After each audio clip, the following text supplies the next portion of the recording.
Hey everybody, this is Jesse Lee, and in this video we're going to be talking about how to get your current email subscribers to sign up for SMS with Klaviyo. Now, keep in mind this is a playlist.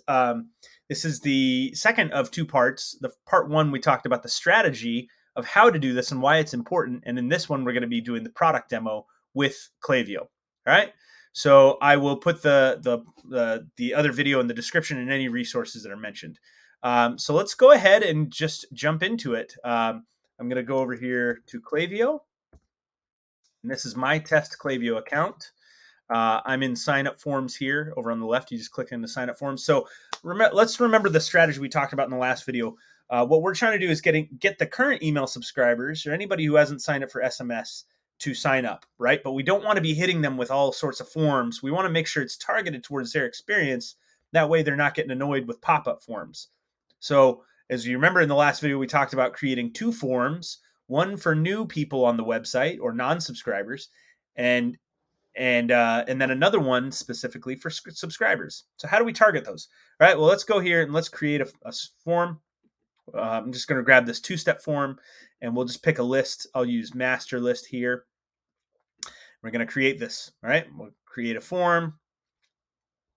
And all right, so this form, as you can see, it's a two-step form. We have a coupon for an email opt-in, and then after somebody submits, they go to the second step where they can put in their phone number. All right, now notice that it's two steps. There's a reason for this. You can put both steps on the first part. You can put email and phone, and I'll show you what that looks like. And we'll talk about the targeting in a little bit, but this will be important. This ties into the targeting, so I want to explain why this is important. So you can put both of these steps here, but if you do this, I want you to know that phone number is a high value commitment to somebody. It might scare people off because they might not know you that well. So if you're going to include both email and phone number on the first step, what I would recommend is do not make the phone number required. Now the email has to be required. As you see, we can't uncheck this required box, but the phone number, we don't have to make it required. Now, the customer is not going to know that unless we let them know, right? They can't see this tick box on the backside, right? So what I'm going to do is in this placeholder text here, just let them know that this is optional by putting the word optional there. So that's what I recommend if you're going to use both steps on both forms on the first step. But again, there's a reason I like to do two steps. And part of it is micro commitments, right? So you're asking for less intense commitment here and then a more intense commitment on the second one. But the other reason for this is if somebody inputs their email address and then they go to part two of this and they end up Xing out, well, Klaviyo will still grab their email address for you. So it actually adds them to the email list so you can start email marketing. Now you have them as a profile in your system and you can retarget them, which is really powerful. So that's why I recommend the two-step form. The other reason I recommend the two-step form is now instead of offering just one coupon for everything, now you can incentivize a little bit more for the second step and say, well, because we know text message is more personal and it's more private, we're going to offer you a 20% coupon instead of just a 10. So then you can offer them two coupon codes. And this doesn't have to be coupon codes. It could be whatever your free gift, whatever you're giving away.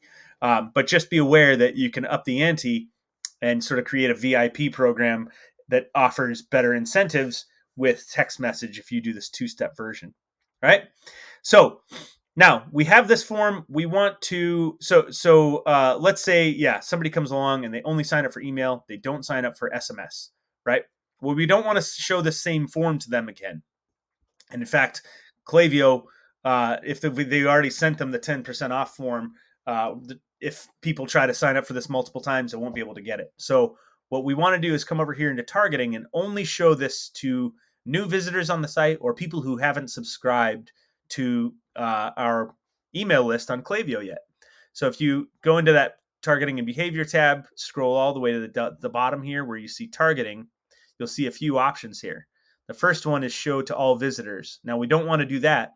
That can kind of annoy customers unless it's very targeted and you only do a specified time. Like if you do a special Black Friday opt-in deal, right? And you want to show it to everyone on your even the people that already subscribed, you want to put them on a special list, a Black Friday list, right? Um, so maybe you might use that in the future with more advanced targeting. But for right now, what we're going to do is we're going to only show this to new people. We're not going to show it to existing Klaviyo profiles, right? So once somebody opts into this for email, we won't show this to them anymore. Well, how do you get them to sign up for SMS then if you're not going to show them this form again? That's where the second step comes in. So we've targeted this, right? We want to save this. We'll get out of here, right? So we've got that multi-step form, right? That was this multi-step SMS.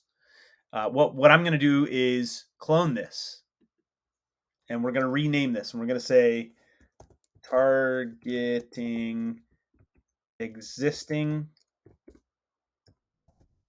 email only subscribers. All right, so we're going to clone the form. We'll come in here, and what we'll do is, see, now we have these two steps. We don't need the email step anymore, so we could actually get rid of this. All right. So now they're going to get a pop-up when Klaviyo recognizes that there's somebody on this site who they're on this site and they have their email address. They're going to basically hit them with this form, right? So it's not going to show to new subscribers. It's only going to show to people who've already subscribed, but only subscribed to email, right? And I'll show you exactly how to do that. What you would do is come here into targeting. Scroll again all the way down to this targeting area. And now we're going to uncheck this one where it says don't show to existing Klaviyo profiles. What we want to do is show to the existing Klaviyo profiles, right? But we only want to show to specific ones. We want to show to visitors who, let's say they signed up for my master list, right? So they're in the master list, but they didn't sign up for SMS yet. Now I've already created this segment here. I've created a segment of SMS subscribers, and I've named it SMS Master Segment. Now, if you want a video on how to create a segment, that I can definitely do that. But for right now, just know that I've already created this definition in my segments in the Klaviyo dashboard. So if you come over here, and we'll go into lists and segments. Actually, oh, it's not shown. All right. I'll show you in a minute how to do that. Actually, I'll just make a separate video for it.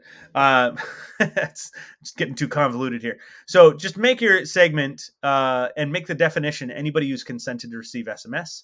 And when you check this box off, all it does is exclude them, right? So we're going to exclude my SMS master segment. All right. So now this form is only going to show to people who have already signed up for email but have not yet signed up for SMS. There's one final thing that I want to talk about regarding the form. Because of how Klaviyo cookies things, they do have a profile merge feature that they just launched where if they notice somebody on the website taking actions and they can match this to their profile, they will.